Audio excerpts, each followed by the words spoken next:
This morning, we are tracking the very close vote count in the presidential election. We are also looking at the president's claims without any evidence anyone has seen so far, that Democrats are, in his words, quote, trying to rig an election. Here is part of what the president said last night at the White House.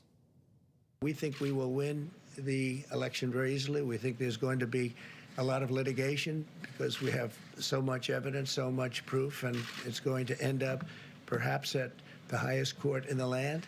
We'll see.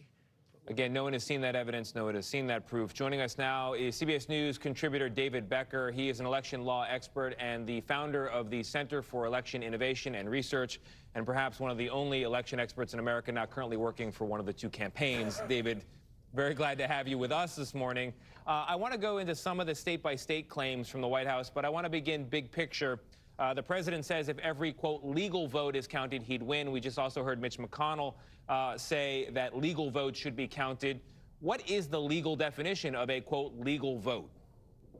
Well, it varies by state, but one thing we know for sure is that all of the ballots that are being counted right now are legal. If you look at a place like Pennsylvania, we're not even into the period of time where we're looking at the ballots that were mailed on Election Day and might have arrived during the next 3 days. All of the ballots that are being reported in Pennsylvania were received by election officials out of the hands of voters on Election Day or earlier.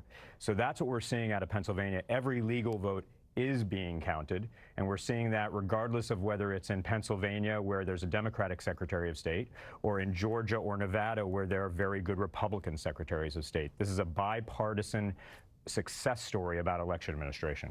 Most of the lawsuits from the Trump campaign are pretty small potatoes. They do not involve a large number of votes, the number of votes that could actually swing something. However, in Nevada, there is a more significant claim of improper voting from people who do not actually reside in the state. What kind of evidence, because again, we have seen none so far, no one has presented anything, what kind of evidence would be required to make that case in a court of law?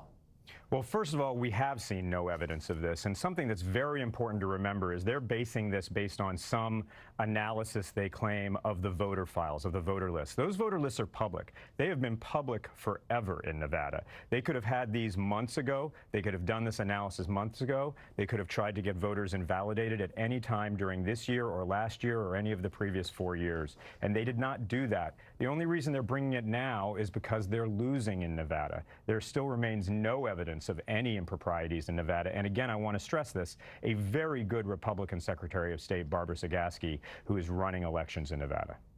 There was another comment that the president made last night at the White House that I want to get your reaction to. It was regarding what he termed interference from big media, big money, and big tech. Interference is a legal-sounding term. Is there some sort of case that could be built by a good lawyer alleging interference in this election? Well, I can't imagine there is, but remember also the one election where we have extensive evidence of interference by foreign adversaries and others is the 2016 election, which President Trump won, and where we know, and Republicans and Democrats have agreed, and his own Department of Homeland Security and intelligence community have agreed that the Russians interfered on behalf of President Trump in that election. And we're seeing still some disinformation campaigns in this election. However, there's no evidence that they were there to hurt President Trump and, in fact, had any effect on the election in terms of how people voted. David, quickly, there are still a lot of raw memories about the decision in 2000 by the Supreme Court halting a recount in Florida, effectively handing the election to President Bush. How likely is it this time around that the Supreme Court could intervene in some way that is decisive? Well, the president seems to think this is a lot more like 2000, but it's actually a lot more like 2016. In 2000, what we saw is extremely competent teams of lawyers go down to Florida and develop facts over a long period of time, and then develop legal claims based on those facts in one state that delivered the presidency, in which there was a margin of only 537 votes. This is a lot different. We're seeing the president making unsubstantiated claims, all over the country in multiple states where there's where the margins are much, much greater. Yeah, if there is evidence, we would want to see it, but we have not seen any yet. David Becker, thank you very much.